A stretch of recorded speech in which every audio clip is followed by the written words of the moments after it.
How many of you remember my sermon I did on the Mandelbrot set?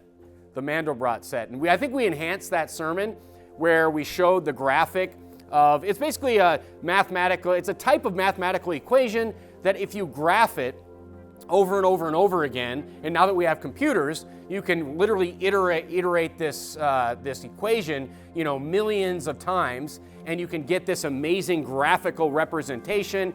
And you can just drill down into each area of this graphic, and just new enormous patterns just burst out. What's interesting is if you look at what a Mandelbrot set looks like, if you look that up on YouTube or the internet and look at somebody who's graphed it millions of times, it will look shockingly similar to the pictures from the Hubble Space Telescope when it comes to galaxies and nebulas and things like this. Especially when it comes to this picture of the, what did I say it was called? It was called the ultra deep picture from the Hubble Space Telescope. You could literally see multiple different galaxies, and they're spiraling, and you know that if you would zoom in on those galaxies, which we can't with the Space Telescope, you would end up with new patterns inside that very galaxy itself. Very similar to the Hubble's, the Mandelbrot set graph. I mean, it's just something that picture, kind of a trend, a pattern recognition that I saw, all right? Now, look at Psalm chapter 9, number 19. Point number 1, for God creating the heavens is so we know, the power of God. We know that God exists. Look at verse number 1 of Psalm chapter number 19. The Bible says the heavens declare.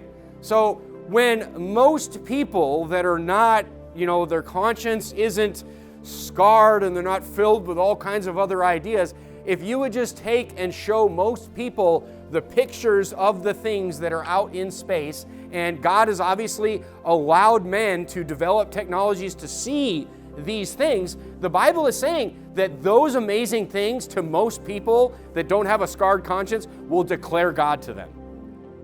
And I mean, if you don't think that, I mean, that's what you should think right away when you see that, just like how powerful God is, how infinite God is. Because we can't even see everything in the universe. We can only see so far. We can only see so many details. But the heavens literally declare it. And I think that's an important point, is that God needs to create. I mean, the Bible talks about creation being there so we know that there is a God that we should be seeking in our lives. And the firmament showeth his, look at this word right here in verse number 1, this last word, his what? His handiwork. Go back to Genesis 1:7.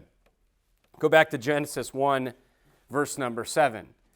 It says, the firmament showeth his handiwork. Now look at verse number 7 of Genesis chapter number 1. It says, God made the firmament and divided the waters which was under the firmament from the waters which were above the firmament, and it was so. So firmament is a space, all right? So there's a firmament between, the earth and the waters.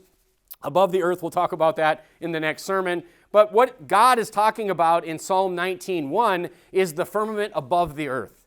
He's talking about what we would know as space today. All right? That's the firmament that God is talking about it's kind of giving the